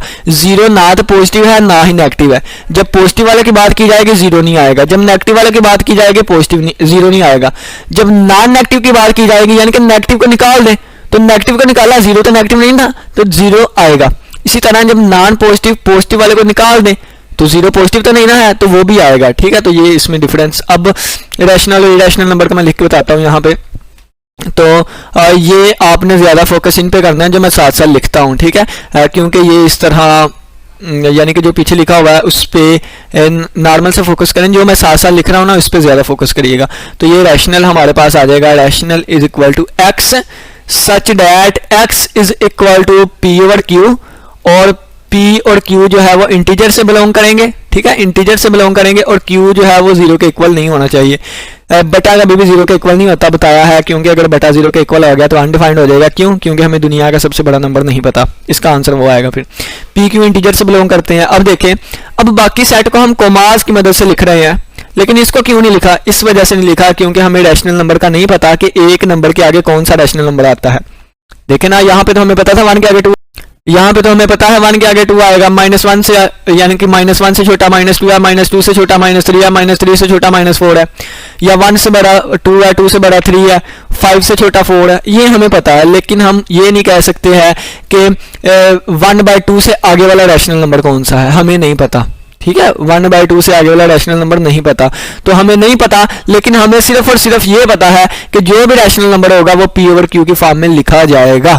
ठीक है, हमें सिर्फ और सिर्फ ये पता है P ओवर Q, तो हमने इसकी एक प्रॉपर्टी बना दी और प्रॉपर्टी बना के सेट में बंद कर दिया, तो ये हमारे पास सेट बिल्डर या प्रॉपर्टी फॉर्म बन गई कि ऐसे तमाम वैल्यूज इंटीजर्स की जिनको P बटा Q की फॉर्म में लिख लें तो वो हमारे पास क्या बन जाएगा, एक रैशनल नंबर। ठीक है, एक देखे ना, मैंने -5 इंटीजर है, -5 ले लिया, 8 इंटीजर है, 8 ले लिया, तो ये हमारे पास जो नंबर बना ये एक रैशनल नंबर होगा। ठीक है, अब रैशनल नंबर की बात करें तो ये हमारे पास रैशनल नंबर था। रैशनल नंबर के अलावा जो भी नंबर हैं, ठीक है ना, इस कंप्लीमेंट को कहते हैं, इसको ऐसे भी लिख सकते हैं, इसको ऐसे भी। तो रैशनल नंबर के अलावा जो नंबर्स होंगे तो उनको हम इरैशनल नंबर कहेंगे। रैशनल नंबर के अलावा जो नंबर्स होंगे उनको इरैशनल नंबर कहेंगे। और इरैशनल को ऐसे भी लिखा जाता है कि इरैशनल नंबर जो है वो P ओवर Q की फॉर्म में नहीं लिखे जाएंगे। ठीक है ना, x such that x not equal to P over Q, और बाकी यही P Q जो है वो इंटीजर्स होंगे। P Q कहाँ से बिलोंग करेंगे, इंटीजर्स में से बिलोंग करेंगे, और Q 0 के इक्वल नहीं होगा। ठीक है, ये वाली चीज। अब देखें, अब इन दोनों का यूनियन ले लें, रैशनल और इरैशनल, यानी कि ऐसे तमाम नंबर जो कि रैशनल भी हैं और इरैशनल भी हैं, उन सभी को इकट्ठा कर लें तो ये हमारे पास बन जाता है रियल नंबर्स। ठीक है, तो ये यहाँ पे लिखा गया है कि रियल नंबर किसके इक्वल होता है, रैशनल और यूनियन है इरैशनल। ठीक है, रैशनल यूनियन है इरैशनल, तो ये हमारे पास आ गया। अब कम्प्लेक्स नंबर किसके इक्वल होता है, तो दुनिया का हर एक नंबर एक कम्प्लेक्स नंबर होता है। दुनिया का हर एक नंबर एक कम्प्लेक्स नंबर होता है। तो कम्प्लेक्स नंबर मैं लिख देता हूँ यहाँ पे, कम्प्लेक्स नंबर किस फॉर्म में होता है, तो यहाँ पे लिखूंगा कम्प्लेक्स नंबर का जो सेट होगा, सेट ऑफ कम्प्लेक्स नंबर जो है इक्वल होगा z एक नंबर होगा और such that z is equal to a plus iota b की फॉर्म में। ठीक है, a प्लस एटा b की फॉर्म में, a प्लस एटा b की फॉर्म में। ठीक है, एंड a एंड के लिए ये भी लामा यूज होती है। एंड a और b यहाँ से क्या है, a और b रियल नंबर में से बिलोंग करेंगे, और एटा जो है ये एक इमेजिनरी नंबर है, एटा की वैल्यू होगी स्क्वायर रूट -1 के। ठीक है, तो ये हमारे पास ये वाला सेट क्या बन जाएगा, कम्प्लेक्स नंबर का सेट हो जाएगा। और बाकी देखें ना कि कम्प्लेक्स नंबर पे अगर हम जितना डिस्कस करें वो भी कम है। ठीक है, अब रैशनल नंबर में भी ना बहुत सारी डिस्कशन आ जाती है। रैशनल नंबर ऐसे नंबर होते हैं जो कि टर्मिनेटिंग होते हैं और रेकरिंग होते हैं, यानी कि ऐसे अशारिये वाले। देखें, मेन डिफरेंस बताने लगा हूँ बातों में ही, क्योंकि अगर लिखूं तो ये बहुत लेंथी हो जाएगा, इस पे एक अलग डिस्कशन है रैशनल इरैशनल की, लेकिन फिर भी मेन डिफरेंस बातों में ही बता दूंगा कि अशारिये के बगैर कोई भी नंबर हुआ ना तो वो रैशनल नंबर होगा। फ्रैक्शन में बटे में कोई भी नंबर लिखा हो ना P ओवर Q की फॉर्म में, वो भी हमारे पास रैशनल होगा। दो बातें। तीसरी बात है ये, अगर अशारिये वाला कोई नंबर है और अशारिये के बाद कुछ हिंदसों के बाद वो खत्म हो जा रहा है, यानी कि 2.7134 बस खत्म हो गया, तो ये भी हमारे पास रैशनल नंबर होगा। अशारिये के बाद अगर रेकरिंग है, यानी कि बार बार रिपीट करी जा रहा है, यानी कि 2.139 139 139 139 रिपीट कर गया, तो ये भी हमारे पास रैशनल नंबर होगा। तो रैशनल नंबर अशारिये के बगैर वाले, फ्रैक्शन वाले, अशारिये अगर अशारिया है तो अशारिये के बाद हिंद से खत्म हो जाने करें या रिपीट करने लग पड़े, वो सारे रैशनल नंबर है। इरैशनल नंबर सिर्फ वो होते हैं जो कि अशारिये वाले हों, जिनका आंसर अशारिये में आता हो। ठीक है, अशारिये में जिनका आंसर आता हो और अशारिये के बाद जो है वो कभी भी खत्म ना हो। ठीक है, इसकी एग्जांपल ये है स्क्वायर रूट 2। स्क्वायर रूट 2 की अगर आप वैल्यू कैलकुलेट करेंगे ना तो अशारिये के बाद चलता जाएगा, खत्म नहीं होगा, और इसको फ्रैक्शन में नहीं लिख सकते। अगर आप कहें कि स्क्वायर रूट 2 और 1 लिखें तो P बटा Q की फॉर्म तो आ गई, लेकिन P और Q जो है वो इंटीजर होने चाहिए, जबकि स्क्वायर रूट 2 एक इंटीजर नहीं है। ठीक है, इस वजह से ये हमारे पास P और Q की फॉर्म नहीं है, क्योंकि P Q जो है वो इंटीजर होनी चाहिए। अब प्राइम नंबर का सेट जो होता है ना, प्राइम नंबर का सेट, ऐसा प्राइम नंबर का सेट बता देता हूं कौन सा होता है। ऐसा सेट, ऐसा प्राइम नंबर का सेट, ऐसा सेट जिसमें एलिमेंट्स वो वाले हों जिसके सिर्फ और सिर्फ दो पॉजिटिव डिवाइजर्स हो, P ग्रेटर देन 1 हो, और उसके अगर दो डिवाइजर्स हो, कौन कौन से, एक अपना आप और एक 1। फर्ज किया मैं 7 की बात करूं तो 7 को एक 1 डिवाइड करता है, एक अपना आप डिवाइड करता है। ठीक है, तो ऐसे नंबर को प्राइम नंबर कहते हैं। किसी बुक में लिखा होता है 4 डिवाइजर हो, यानी कि दो पॉजिटिव दो नेगेटिव, यानी कि एक +-1 और एक +- अपना आप। और कई बुक्स पे लिखा होता है कि ऐसे नंबर को प्राइम नंबर कहते हैं जिसके दो डिवाइजर्स हो, दो पॉजिटिव डिवाइजर्स हो, एक 1 और एक अपना आप। जैसे देखें, P 1 से ग्रेटर होना चाहिए 2, ठीक है, 3 अपना आप डिवाइड करता है और 1 करता है। 4 जो है इसको 2 भी डिवाइड करता है, तो इस वजह से ये नहीं होगा, ठीक है। और इसके अलावा 5 भी होगा। 6 जो है 6 को 2 भी डिवाइड करता है। 3 भी अपना आप भी 1 भी, तो 2 3 भी डिवाइड करके ये भी नहीं होगा। 7, ठीक है। 7 के बाद 11 13, ठीक है। 17 19 23 29 सो ऑन, ये ठीक है, चलते जाएंगे। ये कौन सा है? प्राइम नंबर का सेट।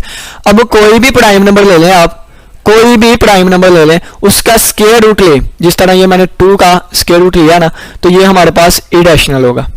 कोई भी प्राइम नंबर लें, उसका स्क्वायर रूट लें, तो वो हमारे पास इरेशनल होगा, ठीक है। यहां तक पता चल गया। अब रैशनल नंबर का मैंने आपको बताया है कि अशारिये वाला कोई भी नंबर जो अशारिये के बाद खत्म हो जाए, यानी कि जैसे 2.19394, तो ये रैशनल कैसे होगा, या इसको पी ओवर क्यू की फॉर्म में कैसे लिखा जाएगा? तो ये देखिए 2.79301, अगर ये है ना, ये वाली चीज, तो अगर ये खत्म हो गई है तो मैं इसको रैशनल कहूंगा। क्यों? क्योंकि अशारिया खत्म करके मैं नीचे बटे में 1000 लगा सकता हूँ। 1 2 3 4 5 0 लगा दे, ये पी ओवर क्यू की फॉर्म में आ गया। ऊपर वाला भी इंटीजर है, नीचे वाला भी इंटीजर, तो ये हमारे पास हो गया। अगर ये रिपीट कर दे अशारिये के बाद, जैसे 2.13 13 13 13, ठीक है, तो अब क्या ये हमारे पास रैशनल नंबर होगा? हाँ जी होगा, क्योंकि रिपीट कर गया। अब इसको पी ओवर क्यू की फॉर्म में कैसे लिखेंगे? तो ये 9th क्लास में भी तरीका बताया गया है, फर्स्ट ईयर क्लास में भी तरीका है, ठीक है। तो इसके 2 तरीके हैं, एक तो जियोमेट्रिक सीरीज को यूज करते हुए, और एक ये है कि इसको आप 100 से मल्टीप्लाई कर दें, ठीक है। तो वो अगर मैं करवाने बैठा तरीका तो वो लेंथ ही हो जाएगा काम। तो चलिए जी आगे हम बढ़ते हैं। शायद यहाँ पे किया हो, नहीं, वो रियल एनालिसिस में आपको बताऊंगा मैं, ठीक है। तो यहाँ तक हमें पता चल गया। तो ये सारी हमारी नंबर्स पे डिस्कशन थी। अब देखें, सबसेट ऑफ अ सेट, एक बड़े सेट का छोटा हिस्सा जो है उसको उसका सबसेट कहते हैं। अगर ए बी का सेट, अगर देखें ना कि ए जो है वो बी का सबसेट है और बी जो है वो ए का सबसेट है, यानी कि ए बी का हिस्सा है, बी ए का हिस्सा है, तो फिर हम कहेंगे कि ए इक्वल है बी के, ठीक है। 2 सेट उसी वक्त इक्वल होते हैं अगर एक दूसरे का हिस्सा है, दूसरा पहले का हिस्सा है, ठीक है। और सबसेट को इस तरह हम शो करते हैं। ये हमारे पास एक ये सबसेट होता है प्रॉपर सबसेट, ये हमारे पास होता है इम्प्रॉपर सबसेट। अब ये तो इसका मतलब है कि ए जो है वो बी से छोटा है, ठीक है ना, उसका ही हिस्सा है। और इसका मतलब ये है कि ए उसका हिस्सा भी हो सकता है, उसके बराबर भी हो सकता है, ठीक है। तो ये प्रॉपर और इम्प्रॉपर था, और ये प्रॉपर सबसेट बताया गया है। एक सेट के सारे सबसेट, एक सेट के कितने सबसेट बन सकते हैं? तो 2 रेज़ टू पावर जितनी उसके में एलिमेंट हो वो लिख दें, ठीक है। 2 रेज़ टू पावर ए की कार्डिनैलिटी, ए की कार्डिनैलिटी किसे कहते हैं पहले ये बता दूं। तो ये अभी कितनी डिस्कशन पड़ी हुई है, ये सारा आप लोग को बताना है। स्पीड पे करते हैं, जल्दी। एक कार्डिनैलिटी का मतलब है, यानी कि यहाँ पे मैं बताता हूँ, अगर कोई भी सेट है ना, तो इसकी कार्डिनैलिटी की बात करें ना, तो कार्डिनैलिटी का मतलब है कि उसमें कितने एलिमेंट आ रहे हैं। तो ए में 2 एलिमेंट आ रहे हैं, तो ये हमारे पास ए की कार्डिनैलिटी 2 हो गई, ठीक है। इसको ऐसे भी लिख सकते हैं, इसको नंबर ऑफ एलिमेंट्स इन ए ऐसे भी लिख सकते हैं, ठीक है। अगर हम बी सेट की बात करें तो बी में कितने आ रहे हैं? 1 2 3, और बी सेट में 3 आ रहे हैं, तो मैं लिखूंगा बी सेट की जो कार्डिनैलिटी है वो 3 है, ठीक है। या number of elements in b equal to 3। अगर हमने देखने हो कि इसके कितने सबसेट है, तो 2 रेज़ टू पावर ए की कार्डिनैलिटी कर दें, तो 2 रेज़ टू पावर 2 आंसर आ जाएगा 4, तो इसके 4 सबसेट बनेंगे, ठीक है। कौन कौन से? एक 5, एक 1 और एक 2 और एक ये। इसको सिंगलटन सेट कहते हैं। ऐसा सेट जिसमें एक ही एलिमेंट हो उसको सिंगलटन सेट कहेंगे, ठीक है। तो ये हमारे पास एक खाली सेट, एक ये 2 3 4 सबसेट बन गए। अब इन सबसेट को एक बड़े सेट में बंद कर दें तो वो हमारे पास पावर सेट बन गया, ठीक है। वो हमारे पास पावर सेट बन गया। तो पावर सेट में कितने एलिमेंट्स होंगे? तो पावर सेट में सबसेट होते हैं, तो सबसेट कितने बनेंगे? 2 की पावर n, यानी कि 2 की पावर a की कार्डिनैलिटी। तो पावर सेट में भी उतने ही एलिमेंट होंगे, क्योंकि पावर सेट में भी तो सबसेट ही होते हैं। अब यहाँ पे एक और बात जो याद भूल गया था मैं बताना, अगर ये लिखा है ना a is a subset of b, तो फिर इसको पढ़ते हैं b is a superset of a, ठीक है। यानी कि ये अगर a है, ये बाहर वाला b है, ये a है, ये b है, तो हम कहेंगे a is a subset of b, और इसको ऐसे पढ़ेंगे b is a superset of a, ठीक है। अब ये सबसेट का भी पता चल गया हमें। यहाँ पे देखें तो बी में एलिमेंट 3 थे, तो 2 रेज़ टू पावर 3 8 सबसेट बनेंगे। तो 8 सबसेट को एक बड़े सेट में बंद कर दिया, तो वो हमारे पास पावर सेट बन गया, ठीक है। और पावर सेट में 8 ही एलिमेंट होंगे, एक खाली सेट 1 2 3 4, ये सिंगलटन सेट है, 4 हो गए, 5 6 7 और 8 हमारे पास बन गए, ठीक है। अब देखें union and intersection and complement of finite set and infinite set. तो आप ये वाली आप ये वाली चीज़ें जो है ना लिखिएगा, क्योंकि जब इन्फिनिटी को हम एक्सेस ही नहीं कर सकते तो हम इक्वल टू नहीं लिख सकते, ठीक है। तो यहाँ पे आपको मैं बताता हूँ कि आप कहें कि ऐसा सेट जिसमें नंबर ऑफ एलिमेंट्स फाइनाइट हो, उसको हम कहते हैं फाइनाइट सेट, और ऐसा सेट जिसमें नंबर ऑफ एलिमेंट्स जो है वो इनफिनिट हो तो उनको हम कहते हैं इनफिनिट सेट, ठीक है, इनफिनिट सेट। तो ये मैथमेटिकली चीज़ गलत लिखी हुई है, ठीक है, ये चीज़ गलत लिखी हुई है। दोबारा सुन लें, ऐसा सेट जिसमें नंबर ऑफ एलिमेंट्स फाइनाइट हो वो फाइनाइट सेट, और ऐसा सेट जिसमें नंबर ऑफ एलिमेंट इनफिनिट हो वो इनफिनिट सेट होता है। अब यहाँ पे ना बच्चे कहाँ पे मिस्टेक करते हैं, वो कहते हैं कि ऐसा सेट जिसमें एलिमेंट काउंटेबल हो। तो काउंटेबल की बात कर लेते हैं, काउंटेबल वर्ड नहीं यूज करना, फाइनाइट कहना है। काउंटेबल और फाइनाइट में क्या डिफरेंस है ये भी मैं आपको थोड़ा सा बताता हूँ। कुछ लोग कहते हैं कि जो हमारे हेयर है ना, बाल, वो अनकाउंटेबल है, बल्कि मैं कहता हूँ कि हेयर जो हमारे बाल है ना वो काउंटेबल है। काउंटेबल कहते हैं ऐसी चीज जिनको हम गिन सकते हैं। तो क्या हम अपने बालों को गिन सकते हैं? आप कहेंगे इतने ज्यादा नहीं गिन सकते, 1 2 3 इस तरह गिन सकते हैं ना, 1 बाल हो गया, 2 बाल हो गए, तीसरा बाल हो गया, चौथा, तो ये काउंटेबल है, ठीक है। काउंटेबल का कंसेप्ट जहन में लेके आए, ऐसी चीज जिसको गिन सकते हैं। दरख्त के पत्ते हैं ना, पूरे मुल्क में दरख्त के पत्ते, ये नहीं हमें पता कितने हैं, लेकिन पत्तों को हम गिन तो सकते हैं ना, 1 पत्ता, दूसरा पत्ता, तीसरा, तो ये चीज हमारे पास काउंटेबल होती है, ठीक है। अब आप कहेंगे कि तो इस तरह तो हर एक चीज को गिना जा सकता है, तो अनकाउंटेबल कौन से हुए? तो पानी क्या है? अनकाउंटेबल है। पानी को गिन सकते हैं? नहीं, पानी को नहीं गिन सकते, ठीक है। तो ये यहाँ पे भी आपने ये नंबर ऑफ एलिमेंट्स, चाहे इनफिनिट सेट है ना, इनफिनिट सेट, उसके एलिमेंट्स को हम गिन सकते हैं, ये पहला एलिमेंट है, ये दूसरा, ये तीसरा, ठीक है। तो हमने कहना है ये काउंटेबल है, लेकिन ये इनफिनिट सेट होगा। क्यों? क्योंकि इसके नंबर ऑफ एलिमेंट्स इनफिनिट है। तो ऐसा सेट जिसके नंबर ऑफ एलिमेंट्स इनफिनिट होगा इनफिनिट सेट, और ऐसा एलिमेंट जिसके नंबर ऑफ एलिमेंट फाइनाइट हो वो फाइनाइट सेट होगा, ठीक है। फिर ये रियल लाइन है। रियल लाइन बताने से पहले आपको इंटरवल्स के बारे में पता होना चाहिए। इंटरवल्स क्या होते हैं? अब देखें, अब हमने तमाम सेट जो है ना वो इस तरह लिखे थे, इस तरह कोमास की मदद से, ठीक है। फिर हमने देखा कि रैशनल नंबर्स को हमने पी ओवर क्यू की फॉर्म में लिखा था सेट में, ठीक है, सेट बिल्डर फॉर्म। अब अगर हमने रियल नंबर्स लिखना है तो रियल नंबर्स को हमने लिखा था रैशनल और इरैशनल नंबर्स का यूनियन जो है वो रियल नंबर होगा। अब इसके अलावा भी हम रियल नंबर को कुछ लिख सकते हैं, क्योंकि हमें तो एलिमेंट्स का ही नहीं पता। हाँ, लिख सकते हैं इंटरवल की फॉर्म में, ठीक है ना। सेट को लिखने का एक और तरीका है इंटरवल। तो इंटरवल आएगा माइनस इन्फिनिटी से लेकर पॉजिटिव इन्फिनिटी, यानी कि ये रियल लाइन को रिप्रेजेंट करेगा। ये हमारी रियल लाइन होती है, यहाँ पे प्लस इन्फिनिटी होती है, यहाँ पे माइनस इन्फिनिटी होती है, और यहाँ पे 0 है। 0 से आगे वाला रियल नंबर हमें नहीं पता, ठीक है। तो यहाँ पे हम 1 लिख देते हैं, यहाँ पे फिर 2 लिख देते हैं। बस हमें ये पता है 0 से बड़ा 1 है, 1 से बड़ा 2 होगा, लेकिन इनके दरमियान कितने एलिमेंट है ये हमें नहीं पता होता, ठीक है। तो ये इन्फिनिटी को हम देखे एक्सेस नहीं कर पाते, इस वजह से मैंने यहाँ पे एरो साइन लगाया हुआ है, ठीक है। इन पे ये चीज लगाने का मतलब है, ये वाली चीज लगाने का मतलब है कि 2 का हमें पता है, 2 हम एक्सेस कर सकते हैं, लेकिन इन्फिनिटी को एक्सेस नहीं कर सकते, इस वजह से ही मैंने एरो साइन लगाई है। वीडियो लेंथी हो रही है, मजीद हम चलते हैं। इंटरवल 3 तरह के होते हैं, एक ओपन इंटरवल, एक क्लोज, 2 हो गए। तीसरे के 3 नाम है, एक सेमी ओपन, सेमी क्लोज, क्लोपन, ठीक है। दोबारा सुन लें, एक ओपन इंटरवल होते हैं, एक क्लोज इंटरवल होते हैं, और तीसरी टाइप हमारे पास आ गई क्लोपन, जिसे सेमी ओपन या सेमी क्लोज इंटरवल भी कहते हैं।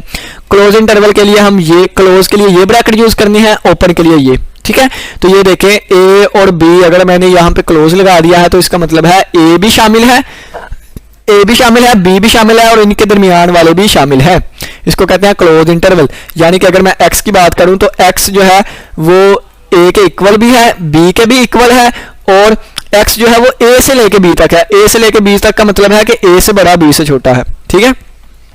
अब बात करें ओपन इंटरवल की, तो यहाँ पे ओपन इंटरवल लिखूंगा तो इस ब्रैकेट का मतलब होता है ओपन।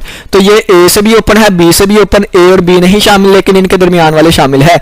अगर इसको लिखना चाहूं तो ऐसे लिखूंगा कि ए बड़ा है, एक्स बड़ा है, ए से छोटा है बी से, यानी कि एक्स ए और बी के दरमियान है और नहीं शामिल, इस वजह से मैं ये चीजें नहीं लगाऊंगा, ये नहीं लगाऊंगा, ठीक है। तो ये मेरे पास ओपन इंटरवल हो गया।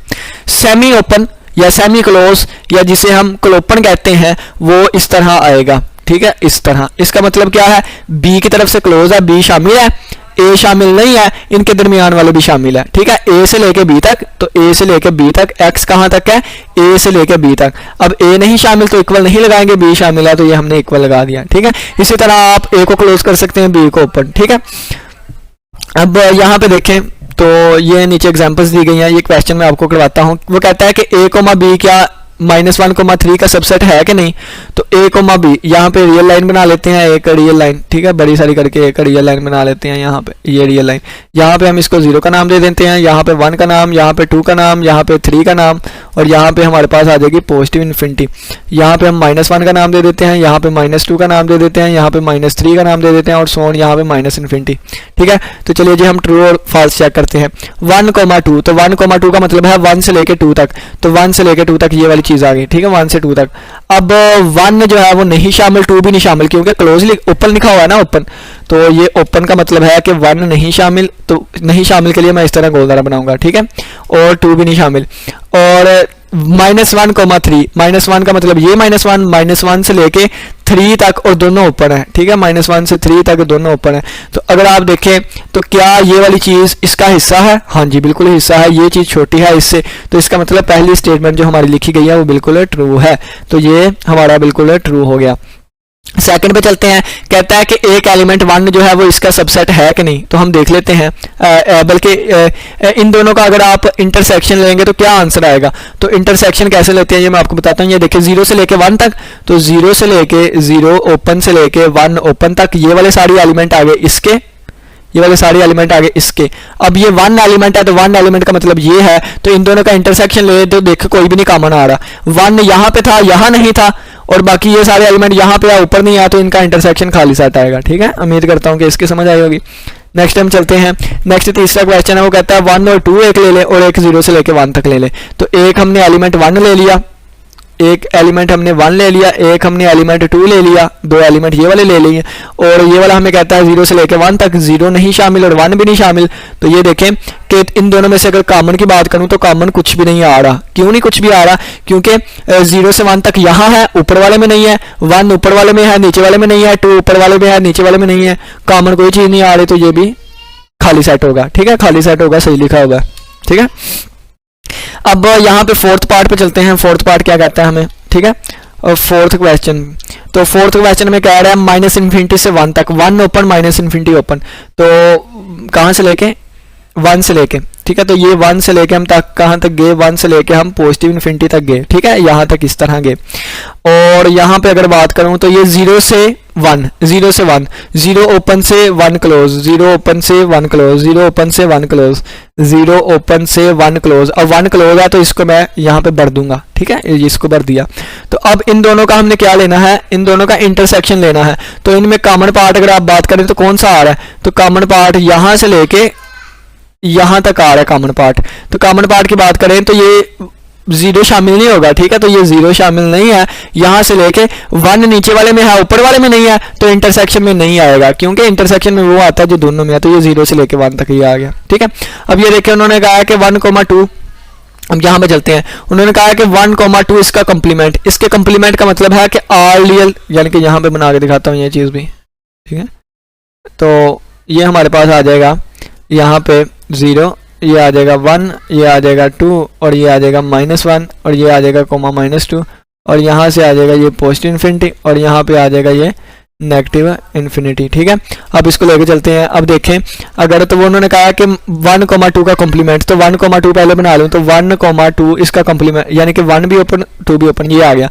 अब इसका अगर कॉम्प्लीमेंट फाइंड करना है तो इसके अलावा बाकी सारे एलिमेंट, तो यहाँ पे 2 शामिल नहीं है तो 2 इंक्लूड होगा, 2 को इंक्लूड करते हुए सारे, यहाँ पे 1 शामिल नहीं है तो 1 को इंक्लूड करते हुए सारे, इनका कॉम्प्लीमेंट ब्लू वाला आएगा। तो ब्लू वाला ये देखे 1 को इंक्लूड करते हुए -इन्फिनिटी और 2 को इंक्लूड करते हुए पॉजिटिव इन्फिनिटी। तो ऊपर वाले का आंसर आएगा, ये देखें इसका आंसर क्या आएगा? इसका आंसर आएगा 1 को इंक्लूड करते हुए -इन्फिनिटी और यूनियन है 2 को इंक्लूड करते हुए पॉजिटिव इन्फिनिटी। ठीक है, इस तरह आ गया। अब ये देखें यहाँ पे लिखा हुआ है 1 और 2 को इंक्लूड करते हुए इसका कंप्लीमेंट लेना है। ठीक है, तो इसका मतलब क्या है? इन दोनों को इंक्लूड कर दें, इन दोनों को इंक्लूड कर दें। ठीक है, अब 1 और 2 को इंक्लूड कर दिया ना उन्होंने नीचे वाले पार्ट में, तो अगर यहाँ पे इंक्लूड किया है तो कंप्लीमेंट में एक्सक्लूड हो जाएंगे, कंप्लीमेंट में नहीं आएंगी। ठीक है, फिर ये वाली चीज़ें, तो कंप्लीमेंट क्या आ गया? -इन्फिनिटी, कंप्लीमेंट आ गया 1 से, 1 ओपन से, क्योंकि अब ओपन आ रहा है ऊपर, 1 ओपन से -इन्फिनिटी, और यूनियन आ जाएगा 2 ओपन से पॉजिटिव इन्फिनिटी। ठीक है,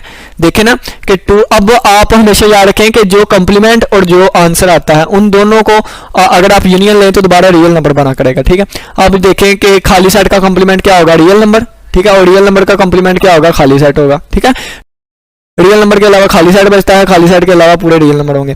फाइनाइट यूनियन की बात करें तो फाइनाइट यूनियन की बात करें तो 1,2 यानी कि नंबर ऑफ इंटरवल्स जितने हम ले, जिन चीज़ों का यूनियन करना हो वो फाइनाइट हो। तो यहाँ पे 3 चीज़ों का यूनियन हो रहा है, पहली चीज़, दूसरी चीज़, तीसरी चीज़, तो ये फाइनाइट यूनियन है, ठीक है। और इसी तरह यहाँ पे अगर बात करूँ तो ये एक क्वेश्चन है, यूनियन n1 से लेकर 5 तक, n और n को n+1, इनका अगर हमने यूनियन लेना है तो क्या आएगा, n की वैल्यू 1 रखी तो ये आ गया, 2 रखी ये आ गया, 3 रखी ये आ गया, 4 रखी ये आ गया, 5वां रखूंगा आगे वाला आ जाएगा, ठीक है। तो यही यूनियन रहेगा। अब -n से n लिए अगर हमने, तो इनका अगर हम यूनियन ले तो ये n की वैल्यू 1 से इन्फिनिटी जा रही है, तो ये 1, ये 2, ये 3, ये 4 एंड सो ऑन, ये चीज़ नहीं आएगी क्योंकि इन्फिनिटी को हम एक्सेस से नहीं कर सकते। तो ये मैं क्वेश्चन यहाँ पे लिख देता हूँ सही करके, ठीक है।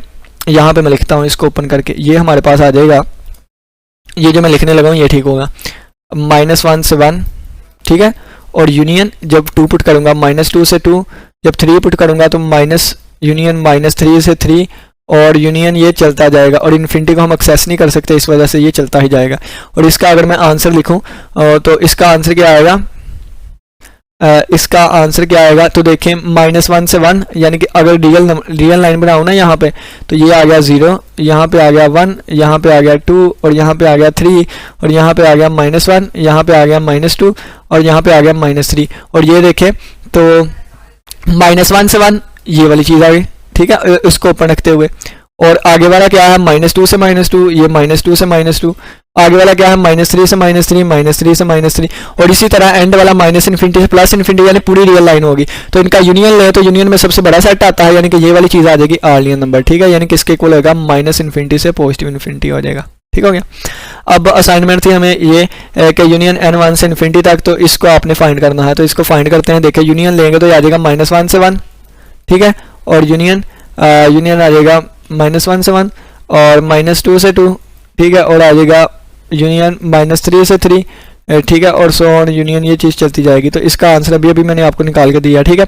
अब इसके इंटरसेक्शन की बात करें तो इंटरसेक्शन में सबसे छोटा पार्ट आता है, तो सबसे छोटा पार्ट यही आ रहा है, तो इसका आंसर क्या आएगा, यानी कि सभी में यही चीज़ कॉमन है ना, तो इसका आंसर आ जाएगा -1 से लेकर +1, ठीक है। इसका इंटरसेक्शन, बस यहाँ पे इंटरसेक्शन ही यूज़ करना है आप लोगों ने। और इसकी बात करें 1/n की, तो n1 से लेकर इन्फिनिटी, तो यहाँ पे ब्रैकेट ये वाली आनी है, कर्ली ब्रेसेस वाली, ठीक है। तो ये आ जाएगा 1/1, ठीक है, और इंटरसेक्शन 1/2, ठीक है, और इंटरसेक्शन 1/3, और सो ऑन, ये चलता जाएगा। और ये हर एक में एक एक एलिमेंट है और अलग-अलग है, इनमें कॉमन कुछ भी नहीं है, तो इनका आंसर खाली सेट आ जाएगा। और लास्ट वाला क्वेश्चन आपको नजर नहीं आ रहा, वो बिल्कुल इस तरह है, बस यहाँ पे यूनियन यूज़ किया गया है, यानी कि यूनियन n1 से लेके इन्फिनिटी, और ये आ जाएगा 1/n। तो यूनियन की बात करें तो यूनियन में सारे ही आ जाएंगे 1/1, और यूनियन 1/2, ठीक है, और यूनियन 1/3। तो इसका यूनियन क्लोज नहीं होता, बस यही आंसर हो जाएगा डायरेक्ट, ठीक है। तो उम्मीद करता हूँ आपको आज के लेक्चर की समझ आई होगी। हमने 3 से 4 बुक्स करने की कोशिश की, वो जिस तरह टीचर छुट्टी पे होते हैं, आज माइंड भी थोड़ा सा छुट्टी पे है, बाकी बुक्स जो है वो नेक्स्ट लेक्चर से स्टार्ट करेंगे। और किसी बच्चे का कोई भी क्वेश्चन हुआ लाजमी पूछिएगा, और ये जिनके नोट्स थे हमारे लिए बहुत हेल्पफुल हुए, हमारे लिए आसानी हुई, आपके लिए ना भी हो, मेरे लिए बहुत आसानी, उम्मीद करता हूँ एंड तक आए हैं तो आपने बहुत कुछ सीखा होगा, उम्मीद है, और आप लोग के लिए आसानी हुई। तो अल्लाह ताला उनको अजर अज़ीम अता फरमाए जिनके ये नोट्स से। इसी के साथ इजाज़त दीजिए, अपना बहुत सा ख्याल रखिएगा, अल्लाह हाफिज़।